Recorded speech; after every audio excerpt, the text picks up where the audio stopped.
welcome to KCT. I am the one and only Witch Properstar, and today we are going to talk about this custom mechanism. This mushroom log is a magnet puzzle. The players need to find the mushrooms and place them on the log.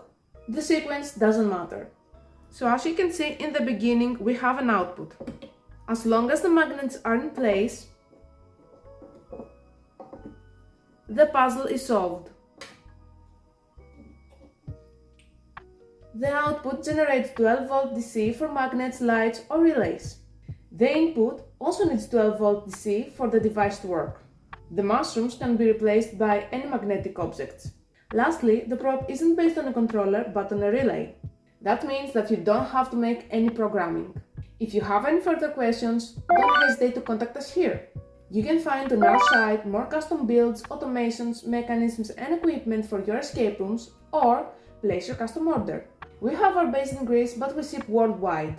Thank you so much for watching. Subscribe for more demonstration and tutorial videos, and I'll see you next time.